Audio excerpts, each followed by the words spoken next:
Happy birthday to you. Happy birthday to you. Happy birthday, Mr. President. One of the most famous stars in Hollywood history is dead at 36. Marilyn Monroe was found dead in bed. These images tell the dark side of her story. The rumored affairs, the failures, the lonely death. But too easily forgotten is the other side that reveals a very different woman. Her name was Marilyn Monroe, and her life was the stuff of legend.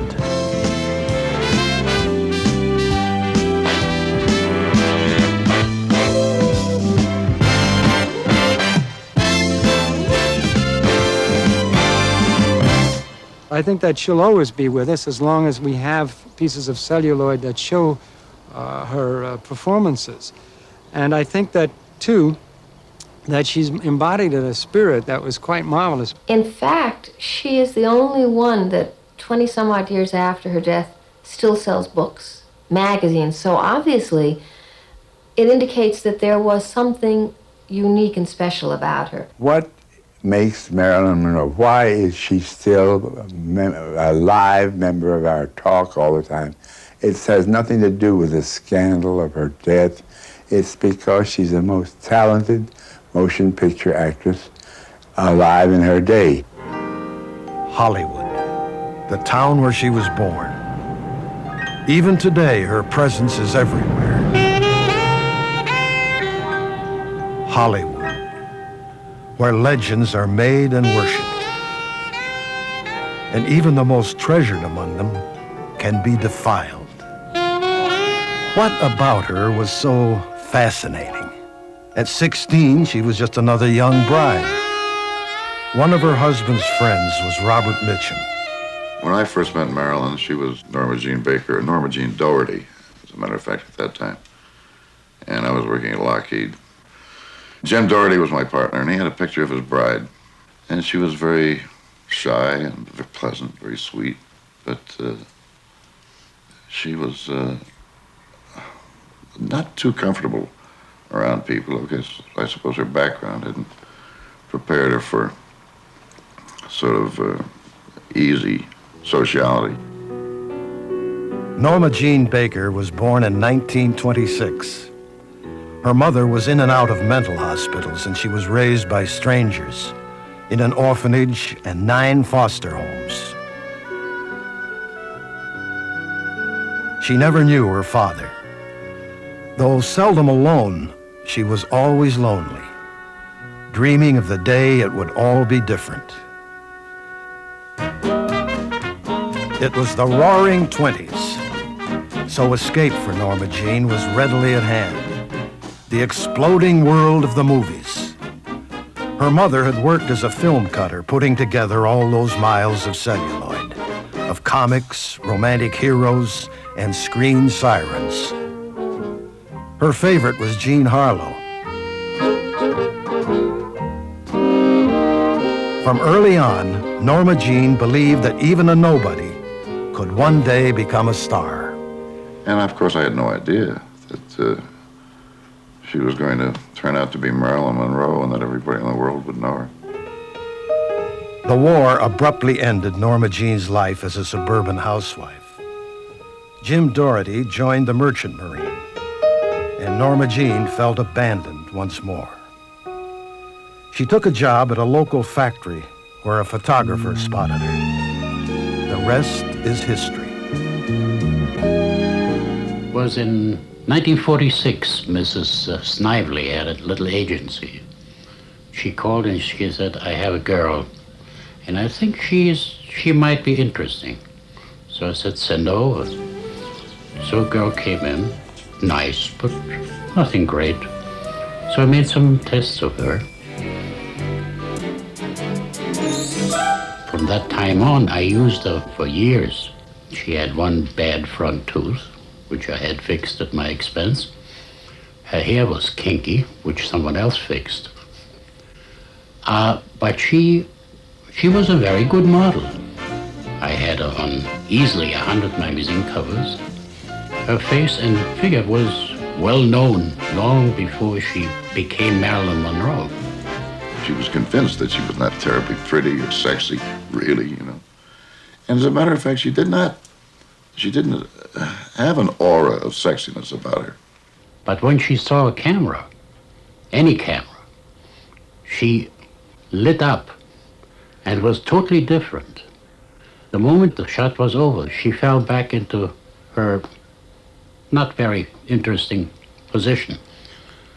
And I don't know how to explain that, but that's what makes a good model. She always talked about becoming an actress, but then every model wants to become an actress. This is the first car I ever owned. I call her Cynthia. She's going to have the best care a car ever had. Put Royal Triton in Cynthia's little tummy. Right, lady. Cynthia will just love that Royal Triton. In Hollywood, prerequisite was to be pretty and have a great body, as Marilyn did. There were all kinds of photographers in this town ready to shoot you in your bikini and put you on the cover of magazines, which always turned out to be not the kind of magazines you wanted your mother to read. And finally, if you made the grade and you got signed to be a contract player at one of the studios, that was heaven.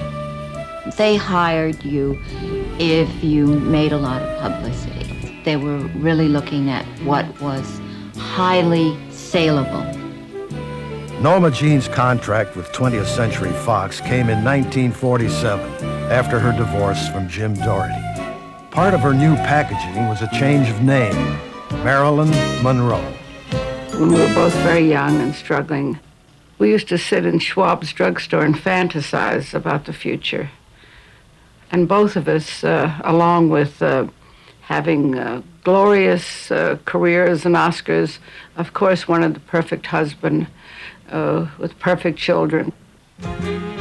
Marilyn got her first role in Scudda-Hoo, Scudda-Hay. The studio pronounced her unphotogenic and cut out all recognizable shots of her.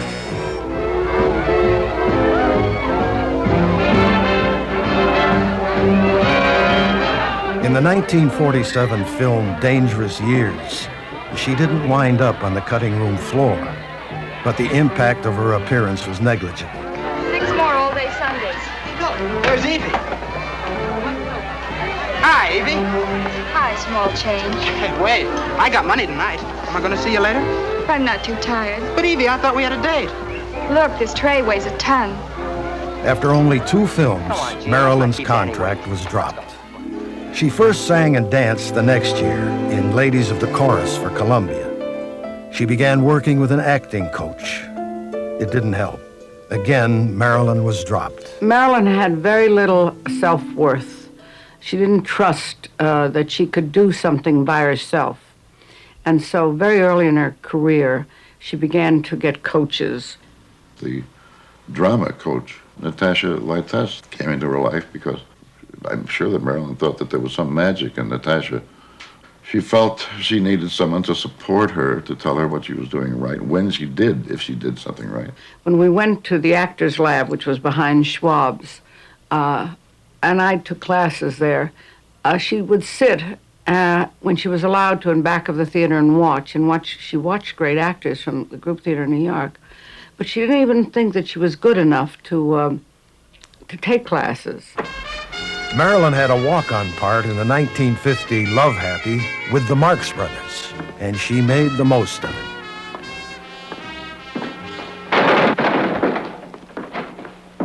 Is there anything I can do for you?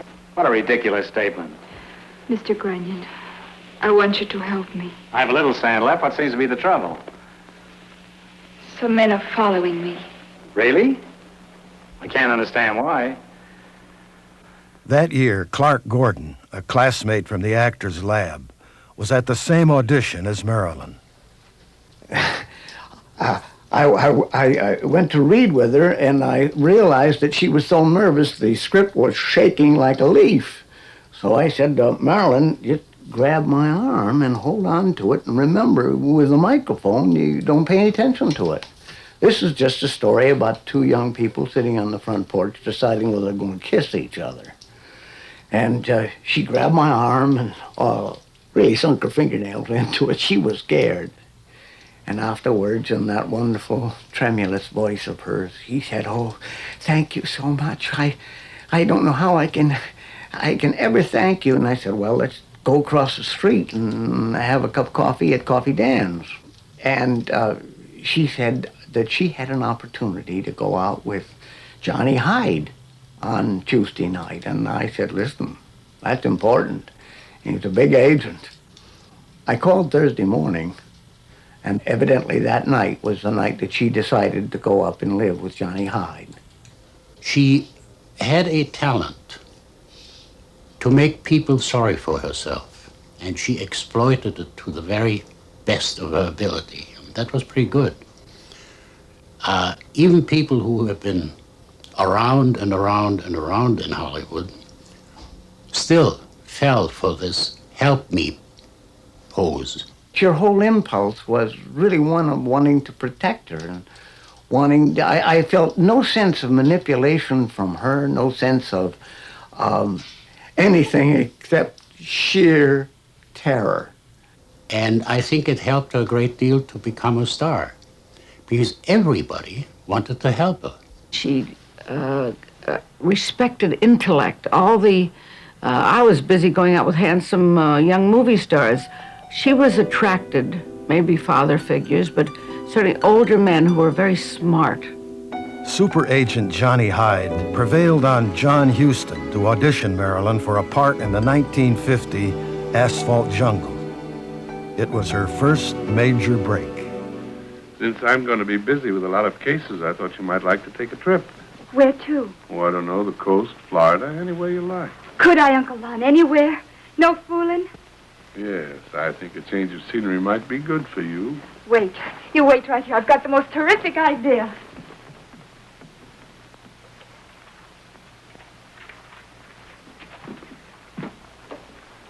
Oh, Cuba, that's not a bad idea. Imagine me on this beach here in my green bathing suit. Yipe. I almost bought a white one the other day, but it wasn't quite extreme enough. I mean, don't get me wrong. If I really went in for the extreme, I would have bought a French one.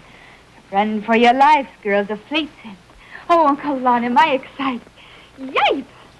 We were blonde Hollywood babies, but it wasn't sad when we began to get good roles. It was the most glorious and wonderful thing. We had fun, and all this stuff about being doomed and having a miserable life is totally untrue. It was exciting and wonderful, and she got a used black Cadillac and drove people around, and I had a new white Cadillac that Paramount got from me wholesale, $2,500 with everything on it. And we really had fun. At one point, we used to pick up our unemployment checks and go to the racetrack and bet $2. Bet about $6 all day long. Encouraged by Johnny Hyde, Marilyn eagerly pursued publicity.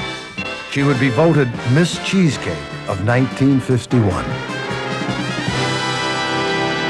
I first met Marilyn on the set of All About Eve, where we were all at Margot's.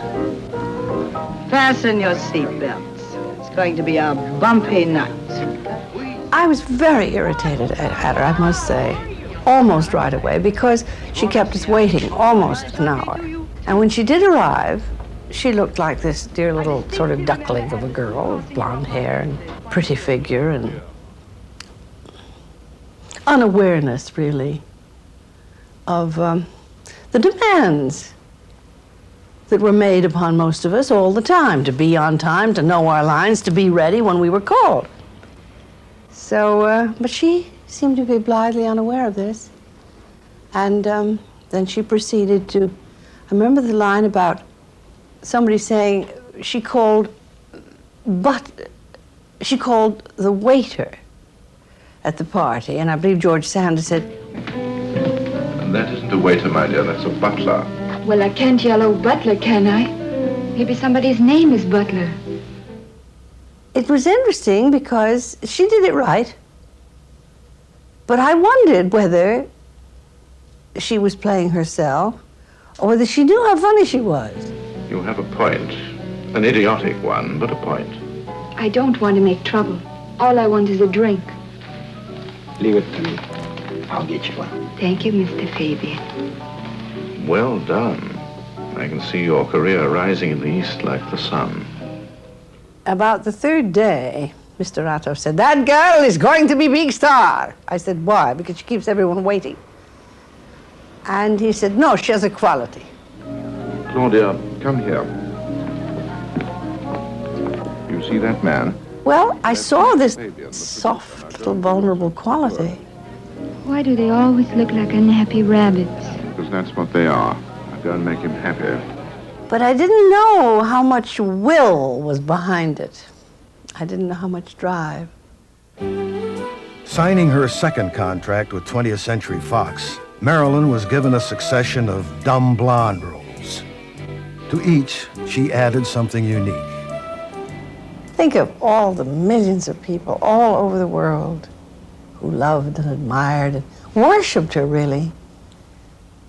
And yet, how many people do you really think she felt really loved her? Johnny Hyde was one of them. He was a feisty little agent, William Morris, I think. The big company, William Morris. And he was always, at least at Fox, he seemed to be very, very close at hand a good deal of the time. But I think she felt he did care for her. And I think that was very helpful to her at that time. I understand that Johnny Hyde had left his wife and family, wanted to marry her. But you see, if she'd really been the kind of gold-digging, gonna-get-it star of that sort, she probably would have. But she didn't. Johnny Hyde made all the difference for Marilyn. With his guidance, the name Marilyn Monroe began to be recognized. But he would not live to see her first real success. From now on, she'd have to go it alone. In the 1952 Clash by Night, Marilyn was more than the sweet, dumb blonde. It was a step into the future. Meanwhile, the past was waiting to entrap her.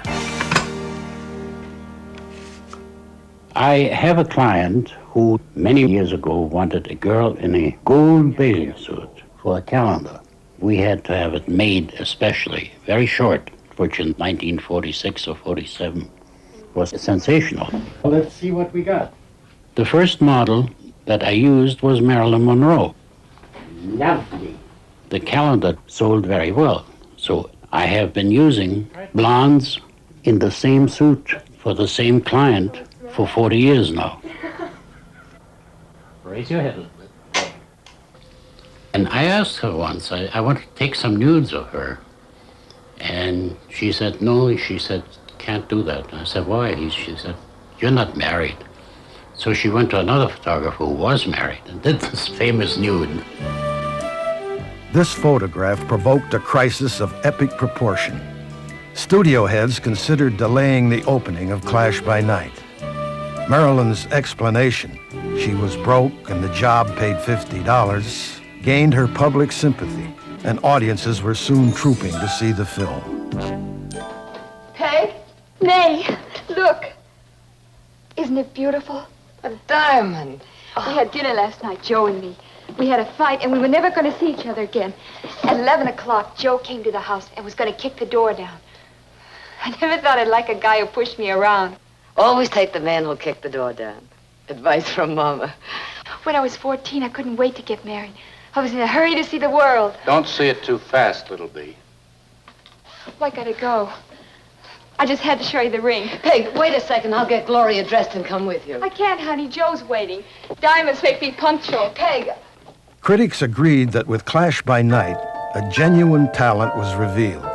Marilyn's fan mail took a quantum leap, and the future looked bright. In the 1952 Don't Bother to Knock, Marilyn played a disturbed babysitter opposite a young actor named Richard Widmark. But you haven't any reason to leave now. Sure I have. I want to. But you should be quiet. It's not her. I've got an appointment. I have to be someplace by 10. I'll go with you. Thanks. I don't think that'd work out. Let's go dancing. Take me down to that bar. Say, what's the matter with you? You're supposed to be here with that kid. Then stay. She won't bother you anymore. You bother me. I can't figure you out. You're silk on one side and sandpaper on the other. I'll be any way you want me to be. Why? Why is it so important? Didn't you ever have the feeling that maybe without even knowing why, if you just let somebody walk away from you, you'd be lost? You wouldn't know which way to turn or where to find anybody to take their place.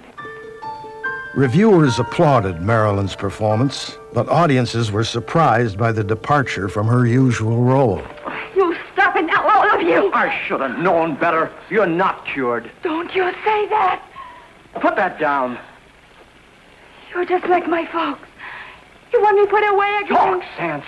It wasn't their fault. They didn't send you to that institution. The doctors did. Soon, Marilyn was back playing the blonde her growing public couldn't get enough of. She was on a roll, and each succeeding film seemed to bring stardom closer.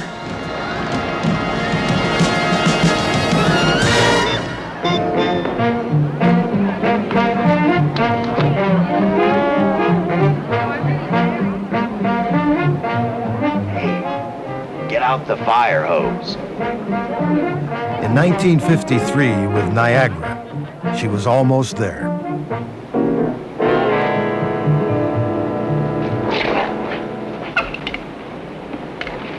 Would you mind playing this? Yeah, sure thing, lady. Kiss. Kiss me. Won't you kiss me? You kind of like that song, don't you, Mrs. Loomis?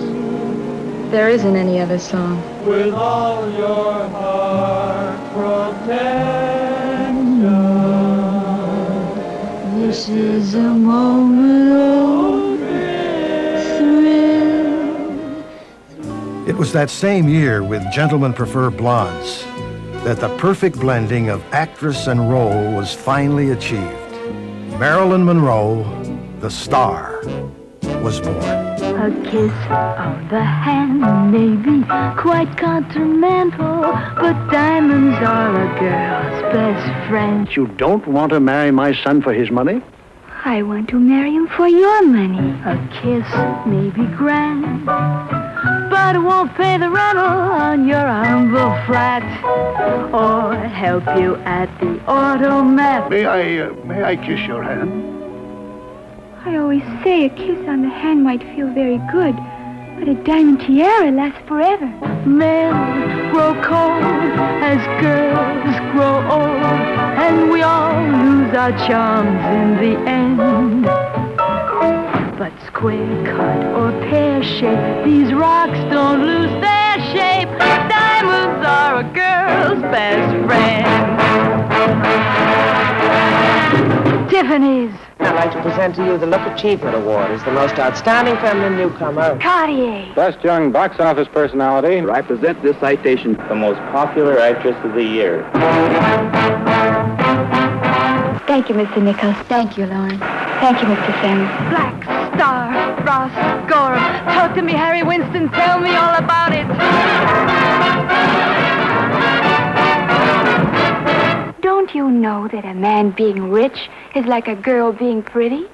You might not marry a girl just because she's pretty, but my goodness, doesn't it help?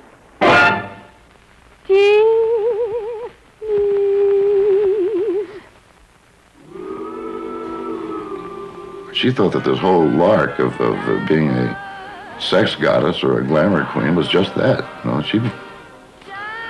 she would play it if that's what they wanted. And as a matter of fact, she burlesqued it, really, because she thought the whole thing was very, very funny.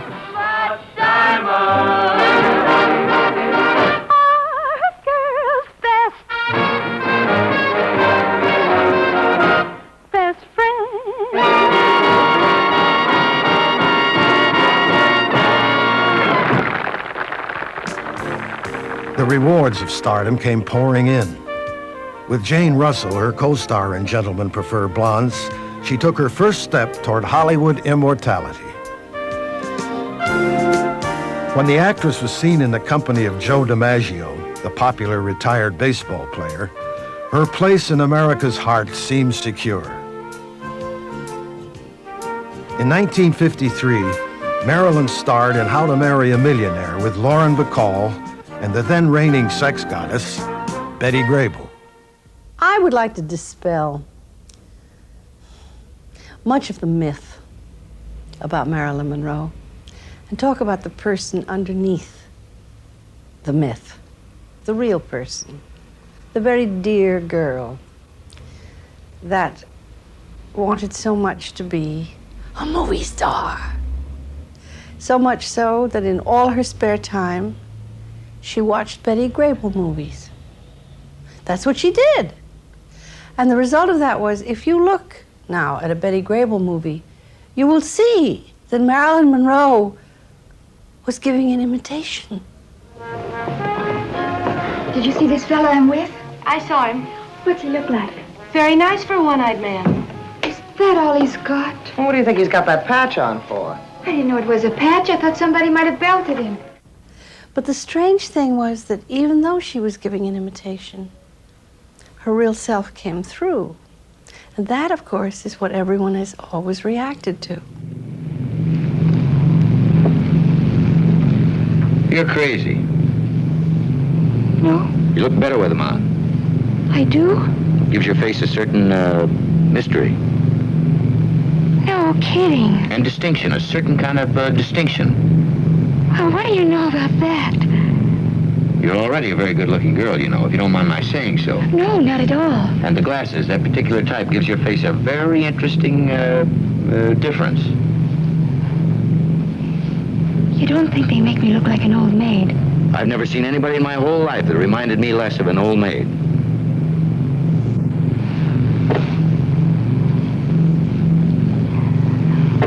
What's your name? In River of No Return, Marilyn was cast opposite an old friend, Robert Mitchum. You never return to me. At that time, I didn't think she knew too many people who were very friendly to her. Growing up in an atmosphere of agents, directors, and journalists, she seemed like a lost child.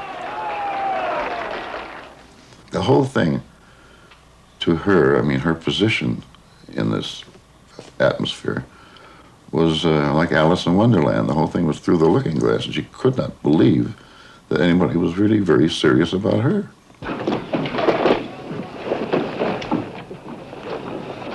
Where are you taking me? Home.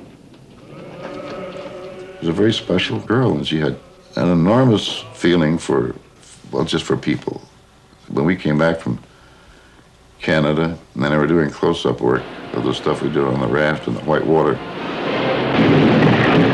And there was a fellow in the tank blasting us with a high-pressure fire hose. And she suddenly looked over at him and started almost whimpering. And I said, "What is it?"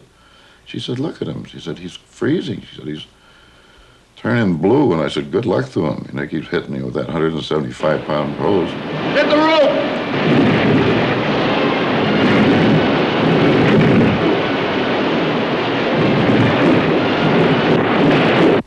And she made them take him out. She just stopped and said, "I can't." She said, "That man is suffering." And she stopped, and she wouldn't work until they replaced him with somebody who was warmer. Marilyn's long-anticipated marriage to Joe DiMaggio in 1954 linked the Prince of Sport and the Princess of Movies in a union that seemed perfect. When a well-known honeymoon couple arrives at Tokyo Airport, a throng of 4,000 baseball and movie fans surge out of control. The near riot of the baseball-loving Japanese was for Marilyn rather than for their longtime hero. But their troubles aren't over. Next day comes a press conference where the public was barred, but the photographers and reporters more than made up for that. I mean, never underestimate the power of you-know-who.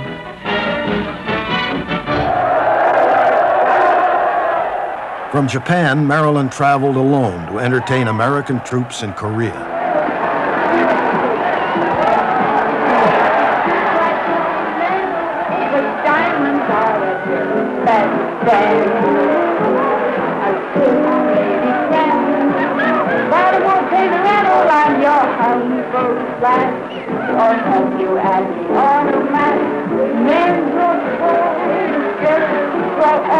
And we all lose our charms in the end. When or tears, safety run, don't lose them, Jay. Diamonds are a girl's best friend. Marilyn would later describe this event as unequaled in her lifetime. Never before, she said, had she been showered with so much love. Marilyn, at her very, very height, had achieved what every other actress in town would have given their eye teeth and everything else for. She had achieved that. There was no one, and Marilyn didn't even recognize it, because truly highly recognized actresses wanted to talk to Marilyn, be seen with Marilyn, be photographed with Marilyn, because she was getting that recognition that nobody got like she got. Can we get pictures here?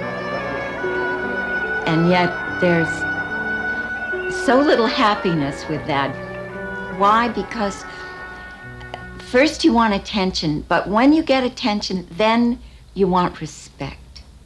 I must have been 16 years old. I was in California with my mother, who traveled with me, shooting Picnic, and I went on to 20th Century Fox, and Marilyn was shooting There's No Business Like Show Business, and she was doing We're Having a Heat Wave, Tropical, and they did it over and over and over again, and she slipped and fell. And I remember that she flushed a blush, that, I haven't blushed in years, but a real kind of humiliated blush, and I realized how much more sensitive she was. People talk about how frightened or timid or scared she was. I remember she wanted a slightly different look than the studio was permitting you to have. And Marilyn, the fight for the most minute details, meant to be talked about and an outcast, and it was more than most people could bear. And Marilyn stood up for the tiniest little things, because she was this perfectionist about what her vision and how she wanted her vision to be brought onto the film. She came over to my mother and she said, "Oh, Mrs. Strasberg, something I've always wanted to meet your husband, and I would like to study acting." And of course, we just thought she was talking. And about 6 months later, she showed up in New York. First, Marilyn was to make the 1955 movie which confirmed for all time her role as the goddess who was all bubbles and sweet innocence.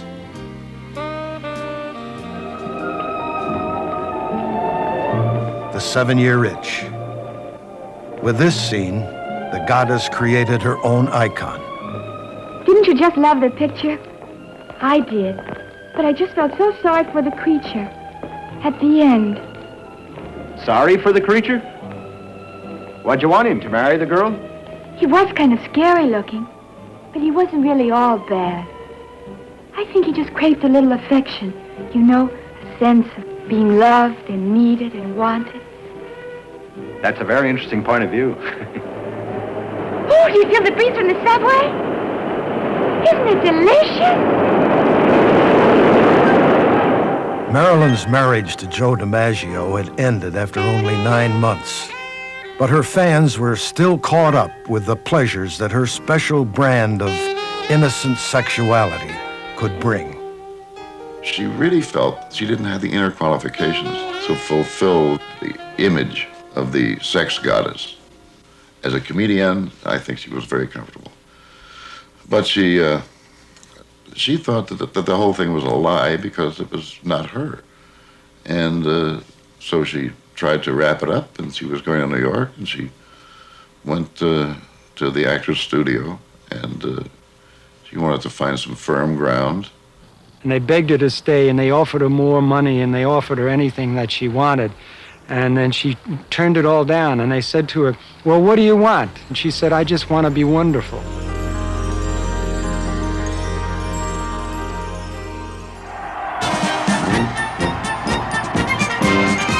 Riding a pink elephant, she dazzled New York. But a new, more serious Marilyn was waiting in the wings. Here on 11 acres, Marilyn Monroe. On April 8th, 1955, she was interviewed by Edward R. Murrow at the home of Milton Green, vice president of the newly formed Marilyn Monroe Productions. Marilyn, tell me, what's the basic reason for this corporation? Primarily to contribute to help making good pictures. Well, would it be fair to say that you got rather tired of playing the same kind of roles all the time and wanted to try something different? It's not that I object to doing musicals or comedies. In fact, I rather enjoy it. But I would like to do also dramatic parts, too. Mm-hmm. That covers it. Well, Marilyn, now that you're a New Yorker, how do you like this city, anyway? Oh, I love it. Everyone's very friendly, and it's a very optimistic, friendly city. Well, are you always recognized wherever you go in New York? Not really. I can put on a no polo coat and no makeup and get along pretty well.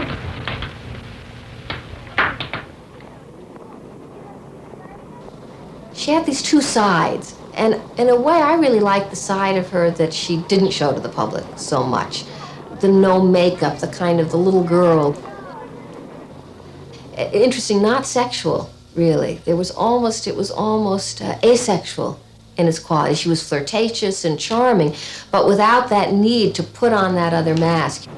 You see, in Hollywood, she always felt she had to be a star on and off, which meant playing almost two parts. The part of the star off the screen, and then the part that she was also playing on. That's very wearing. John Springer was Marilyn's publicist for many years. I was completely involved through the actor's studio period. She was funny. She was a funny girl. I mean, people treat her like a bubblehead. She wasn't. She was a very smart, witty, bright person. Well, Marilyn, speaking of measurements, are they still the same as when you left? Have you gained weight? Have you lost weight? I think I'm about the same. About the same. Yes. Nobody has any complaints. I don't know. Speak up, boys. You're wearing a high-neck dress now. The last time I saw you wear it. Is this a new Marilyn, a new style? No, I'm the same person, but it's a different suit. Lee Strasberg and the actor's studio stood for people like Marlon Brando and Montgomery Clift and Geraldine Page and Maureen Stapleton, the great, great people. For the first time, Marilyn took her life as an actress seriously because somebody had great faith in her as an actress. That's why the link with my father was so strong, was that he recognized in her that shining flame, which she did have. If you talk to people who saw her at the actor's studio when she was on stage, you know, in life, she tended to have kind of a small quality. In other words, almost like a little girl quality.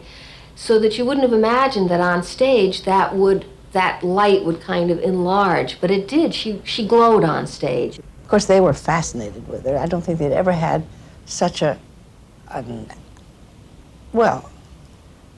notorious kind of a movie star in their midst before. And what it took to walk into the actor's studio, where they were all real hardcore get-down actors, and the language that they used. Seeing what we did there, seeing the courage to explore one's terrors, one's fantasies, I think that's something she was longing to try, and she did. And Marilyn, to be so well known and to walk into a room of actors who would have such contempt for you and what you stood for. Took a certain kind of real guts that I don't think people give her credit for. We could see that she was really a baby in this, but she did have the courage, and she did some very interesting work. But at the same time, you had such a feeling that it was almost like jumping out of the window when she did it. She had so little sense of security about it that she wasn't sure she'd be able to get herself back together again. But of course, she was growing. She was developing. There were some surprises, like the revelation that Marilyn was seeing America's most respected playwright, Arthur Miller. And there had been another surprise. They were going to make the Brothers Karamazov into a film, and Marilyn said she wanted to be Grushenka. And she could have played it beautifully. But of course, everybody laughed at the pretension of this woman, this girl, this gentlemen prefer blondes type, saying that she wanted to play great Russian drama. And I think the press began to ridicule her at that point. Do you feel, you said you wanted to grow. Do you feel you have grown? Well, I hardly know how to answer that since they misinterpret that, meaning I'm not in inches or something. I'm not talking about And she didn't care because she knew what she was. By this point, she knew she was good. She knew she was, and she had never known. She had never been taken seriously. She had never been treated like anything but a kind of a beautiful idiot child. After only a year in New York, Marilyn's determination paid off. She received a new contract and a new power. Marilyn, are you happy to come back and do this picture? Are you pleased with the bus stop? Oh, yes, very much.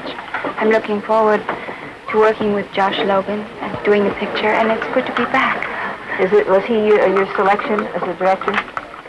20th Century Fox selected him, and I have director approval, and they asked if I would approve of him, and definitely you did.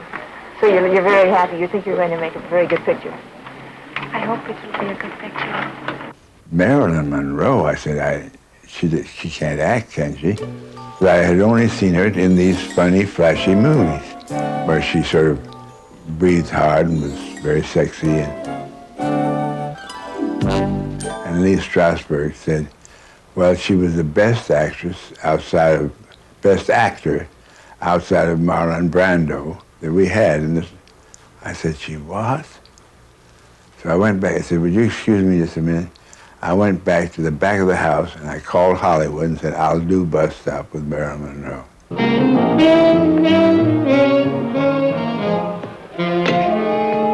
That old black magic has me in its spell. She got all the ideas. She had the accent down perfect. It was a sort of a hillbilly southern accent. And she knew how to speak it so easily. She'd rehearsed it. And when they sent drawings to us for a show costume, she said, I do like that if we can just, make it look real. I suddenly realized that she was a wonderful girl with great, imaginative, funny. She was a comedian. She was any kind of a serious actress that you wanted her to be. And she was not at all dumb. She was brilliant. She was just uneducated. Down my spine. When I first heard that I'd be working with Marilyn Monroe on Bus Stop, my expectations was to be working with a musical comedy actress. Marilyn had learned tremendous dramatic and comedy technique that didn't depend just on her personality, but she could really get into a character and play it with great truth as well as humor. The last scene in Bus Stop, the last love scene, as a matter of fact, it wasn't the last scene, but the last love scene, where we come together and we have that kiss, when I very seriously say to her, I sure wish you were coming back to the ranch with me, Cherry. I wish that more than anything in the world, and she accepts my proposal. That scene was shot in an extreme close-up.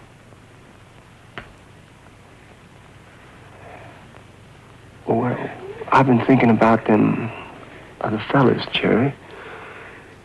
And, well, what I mean is, I like you the way you are, so what do I care how you got that way?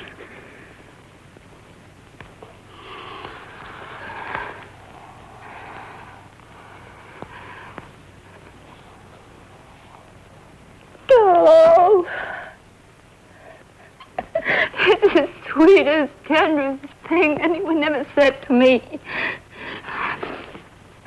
And I remember that scene in particular because Josh Logan, the director, wanted that extreme close-up, and the cinematographer said, you can't do that on CinemaScope because it's too startling to the audience. And Logan said, I don't care. As long as you can get it in focus, I want it. They set it up, and the cinematographer said, the camera's cutting off the top of Don's head. It won't work. And Marilyn said that wonderful, famous line, which she actually said was not a publicist's dream. She said, so what? The audience knows Don has a top to his head. It's been established. I still wish you was going back to the ranch with me, more than anything I know. You do? Yeah, I do. Well, I'd go anywhere in the world with you now. And she was just Cherry, that's all. She was so wonderful. I finally realized that I had a chance of working with the greatest artist I'd ever worked with in my life. And it was Marilyn Monroe. I couldn't believe it. Critics acknowledged Marilyn's Cherie as the finest performance of her career. But Hollywood ignored her achievement, failing even to nominate her for an Academy Award. Everyone is interested in your plans in that big question. Now, can you tell us where and when? It was 1956, and the improbable was about to take place. I'm not going to say where we will be married for just that reason, because I think it's time enough for everybody to know when it happens and leave us with a little bit of peace until it happens. Arthur Miller's parents welcomed her, and Marilyn appeared once more to have found her family.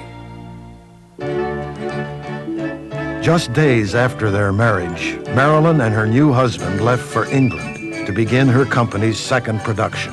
One day, Milton Green told me that he was going to make a picture of The Prince and the Showgirl, and Laurence Olivier was going to play the Prince and direct, and Marilyn Monroe was going to play opposite him. What do you think of that idea? I said, that's the most exciting combination since Black and White. My dear, wouldn't you be more comfortable on the sofa? You could put your feet up there and rest. Oh, no, thank you. I think I'll stay right where I am. Just as you please.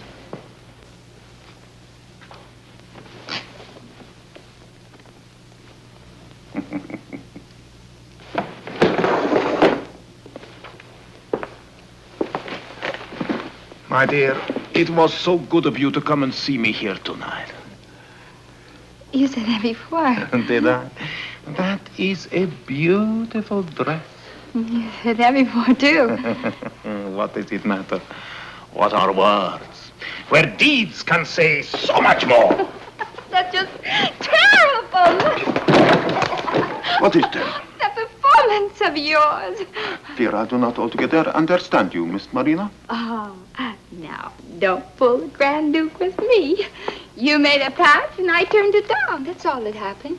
We can still be friendly.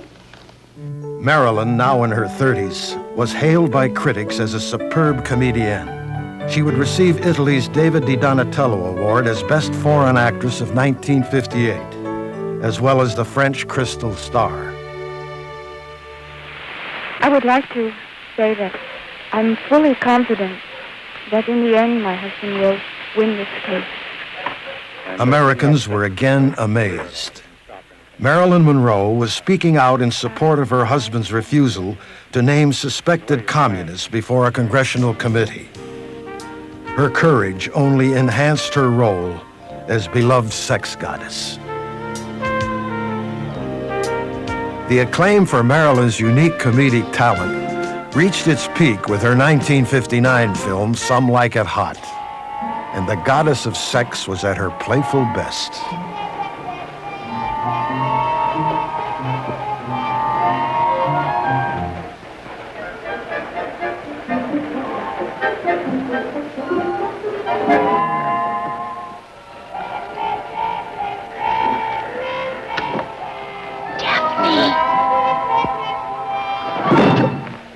Sugar!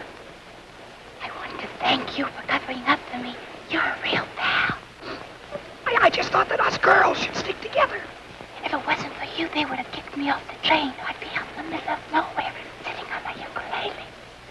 Oh, it's freezing outside. I mean, when I think about you and your poor ukulele.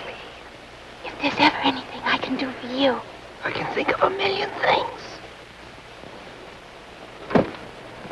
That's one of them. Marilyn had overwhelming sensuousness, but an innocence with it. It never threatened you. It never said it would harm you. You would only feel good and bigger and better than you would be alone. Marilyn's attempt to have a child ended in repeated disappointment, and the old haunting sense of loneliness returned.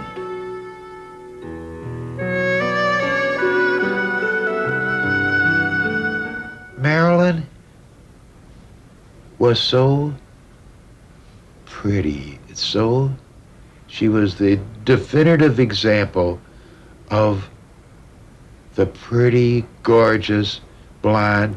You wouldn't think she had a thought in her head unless you knew her. She had too many thoughts in her head. Maybe that was part of her problem. In 1961, Arthur Miller wrote the last film Marilyn ever completed, The Misfits. Never had she seemed more fragile, more luminous. You're a real beautiful woman. It's almost kind of an honor sitting next to you. You just shine in my eyes. That's my true feeling, Rosalind.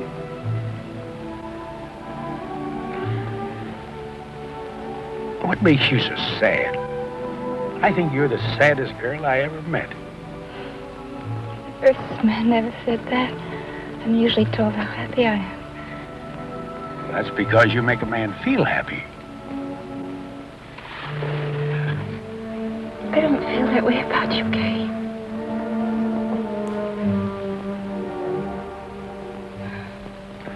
Well, don't get discouraged, girl. You might.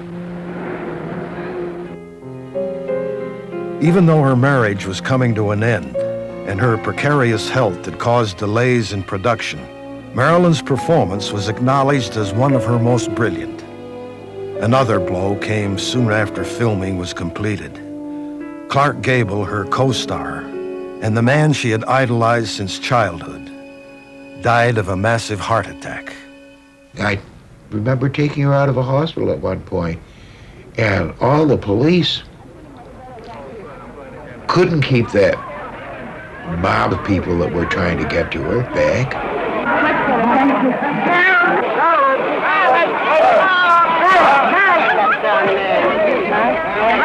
And they weren't after me, they were after Marilyn, but I was scared. She wasn't what she sold. You don't realize when you make these deals early in your life, and she certainly did with publicity, that you have to live with them forever. And I don't think she was able to do it. I think one time she said, "I'm so sick of being treated like a thing." I'll never forget, I woke up one morning and Marilyn was standing nude, looking out at the ocean. And I was sort of from underneath the cover staring at her with great envy, thinking that if I had a body like hers and blonde hair like hers and was tall like her, I would be happy. And she turned around and caught me watching her, and I said, "Oh, Marilyn," I said, I would give anything to be like you. And she looked at me and in complete horror and consternation said, "Oh, no, Susie, don't say that. I'd give anything to be like you. People respect you." Marilyn accepted her second Golden Globe Award. Norma Jean, the little girl from the Vine Street orphanage, was declared the world's most popular star. And you can be as alone with Oscars and jewelry as anybody. And the real values are your family and your friends. And Marilyn had no family, and she was suspicious of most friends because they turned out to be using her. She had been practically cut out of her first film. Her last, Something Has to Give, she never finished. Frequent absences, lateness. For the first time ever, Marilyn was fired. The footage that remains shows the Marilyn we always knew, vibrant and gorgeous. But within weeks, her life would be over. The only house Marilyn ever owned is the one she purchased shortly before she died. It's not in the tradition of the Hollywood superstar. It's modest, in keeping with the needs of a private and introspective person. The inscription before the door is in Latin, Cursum perficio, my journey is over. I should think that if Marilyn could be aware of the sort of legendary quality that she herself inspired, I should think that no one would be more surprised than she, because she never really felt worthy.